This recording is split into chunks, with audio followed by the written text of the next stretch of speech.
next character is the Torturer. This character is quite nasty. You think about the job this guy has to do. We have to convey a very, very sinister character. The trick for this one is to concentrate more on the eye area to make the eye look a lot more dark, a bit evil looking, if you will. So, for this one, still pale base. This is lightly dusted all over the skin. I think again, when you're doing a warmer skin tone, the bigger brush works much better. Because what we want to do is we want to just lightly alter the skin. Don't do it as a mask. Just think about where it is you want to work and add more if need to. The next thing to do is to start on these eyes. So for this I would use the M.A.C sculpting powder in shadowing. You need to use the 224 brush to sweep the product in the bridge of the nose, right up to the eyebrow and all the way across. So you're actually covering this whole area on both sides using the sculpting powder. Make sure that you use your brush to create that natural shadow that we would get underneath the eye. You can also add a little bit of the grey eyeshadow as well if you need more depth and more intensity to the character to make them even more sinister without being too theatrical. Just add small amounts of grey into the black as well. So I would concentrate that more to the inner corner, not to the outside of the eye. I've blended that shadow out to start incorporating the eyebrow so that you're creating a whole eye package. It'd be good if you can kind of make the brows look a little bit more evil, a bit more raised, which you can kind of do with it sort of mimicking the shadow. We can get in there with a bit of pencil as well, just to intensify, you know, how stern this character looks. And I think it's just nice to add some of that,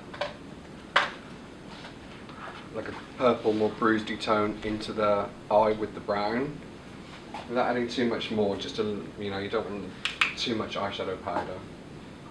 Look up for me. I've done a little bit of the underneath of the eye as well.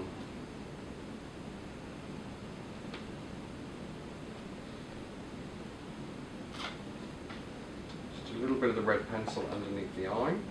For the Torturer character, make them as twisted as you possibly can. You may even want to shade your nose. This can be done quite easily just by shading the nose at a slight diagonal.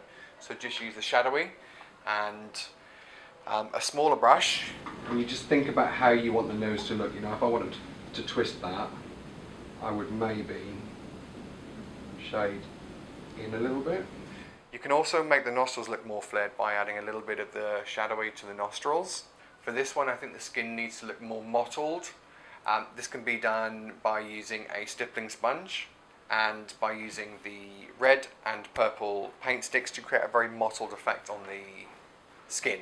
So concentrate more on this cheek area here, a little bit around the forehead and temple.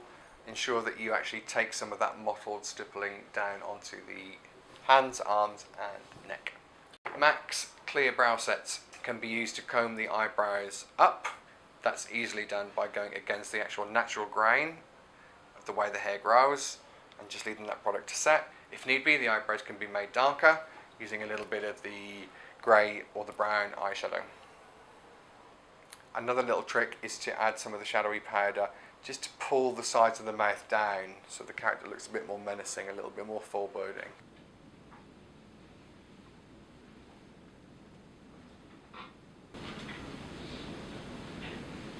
This is just a skinny little brush just to create a few little scars. If you want to make them look more effective, just highlight them. So where you put the red, just get a little bit of a lighter colour. Blood.